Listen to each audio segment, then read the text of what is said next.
श्रीराम समर्थ. जय जय रघुवीर समर्थ.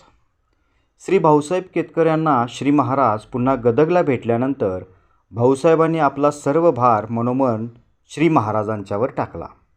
त्यांचे तृतीय चिरंजीव रामचंद्र उर्फ तात्या यांना त्या काळच्या पद्धतीप्रमाणे मुली सांगून येऊ लागल्या. सांगली येथे गोखले या नावाचे एक श्रीमंत व सज्जन गृहस्थ होते. त्यांना मुलगा फार पसंत पडला. म्हणून मुलाचे शिक्षण जरी फारसे झालेले नव्हते तरी आपल्या द्वितीय कन्येसाठी गोखले भाऊसाहेबांच्याकडे आले. भाऊसाहेब त्यांना म्हणाले, तुम्ही प्रथम श्री महाराजांना मुलगी दाखवा. त्यांना मुलगी पसंत पडली तर ती आम्हाला पसंत आहे असे धरून चला. त्याप्रमाणे मुलीला घेऊन गोखले गोंदवल्यास गेले. श्री महाराजांनी मुलीला जेव्हा पाहिले तेव्हा तिच्या कपाळावरती गंध लावला आणि एकदम तिला पसंत केले. पुढे लग्नाचा मुहूर्त ठरला. लग्न गोंदवल्यास करण्याचे ठरले आणि म्हणून सर्व तयारी करून गोखले मंडळी यथाकाळ गोंदवल्यास येऊन दाखल झाली. लग्नाचा मुहूर्त सकाळचा होता. या दिवशी सकाळी श्री महाराज खोलीमध्ये जाऊन निजले. इकडे लग्नाची घटका भरत आली. श्री महाराज निजलेले आणि ते हजर असल्याशिवाय तर लग्न लागायचे नाही. अशा चमत्कारिक परिस्थितीमध्ये भाऊसाहेबांच्याकडे गोखले आले व बोलले, लग्नाची वेळ तर जवळ येत चालली, परंतु आपल्याकडे अजून काहीच हालचाल नाही. मग आपण आता काय करणार? यावर भाऊसाहेबांनी त्यांना सांगितले, इथली पद्धत अशी आहे की श्री महाराज निजले असता ते आपण होऊन उठतील तेव्हा उठतील. त्यांना कोणी उठवीत नाही, म्हणून माझा नाईलाज आहे.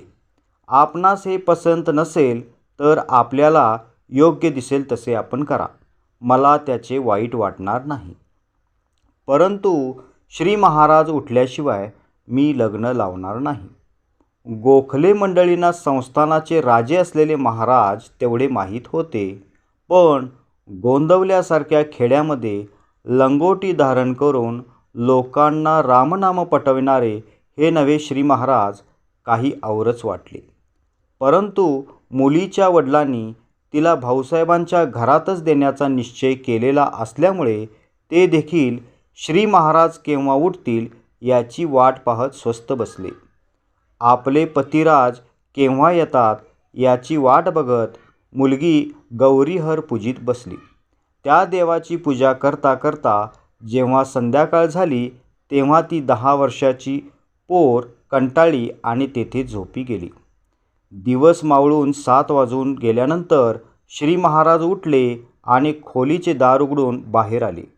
जणू काही आपल्याला त्यातील काही माहीतच नाही अशा आविर्भावाने ते भाऊसाहेबांना बोलले, भाऊसाहेब, अहो हे काय?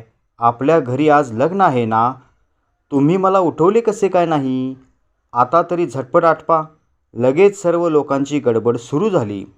नवऱ्या मुलासाठी श्री महाराजांचा बत्ताशा नावाचा घोडा शृंगारून आणला. तात्यांना घोड्यावर बसवले व श्री महाराजांनी स्वतः घोडा धरला. बरोबरच आहे, कारण एकतर बत्ताशा फार वात्रट होता. श्री महाराजांच्या वाचून इतर कोणा सुखासुखी तो आपल्यावर बसू देत नसे. आणि दुसरे असे की ज्याला एकदा आपला म्हटला त्याचे कौतुक करताना श्री महाराज मर्यादा ठेवीत नसत. सर्व धार्मिक विधी संपण्यास रात्रीचे 12 वाजून गेले आणि त्यानंतर लग्न एकदाचे लागले. गोखल्यांच्या बरोबर एक चांगला ज्योतिषी आला होता. लग्न ज्यावेळी लागले ती वेळ कशी होती हे मुद्दाम त्याने पंचांगात पाहिले. तेव्हा ती अमृत वेळा असून त्यावेळी सर्वांग सुंदर मुहूर्त होता असे त्याला आढळले. श्रीराम समर्थ. जय जय रघुवीर समर्थ. श्री अनंतकोटी ब्रह्मांड नायक राजाधिराज सच्चिदानंद सद्गुरु श्री ब्रह्मचैतन्य महाराज की जय. श्री ब्रह्मानंद महाराज की जय. जय जय रघुवीर समर्थ. श्रीराम समर्थ.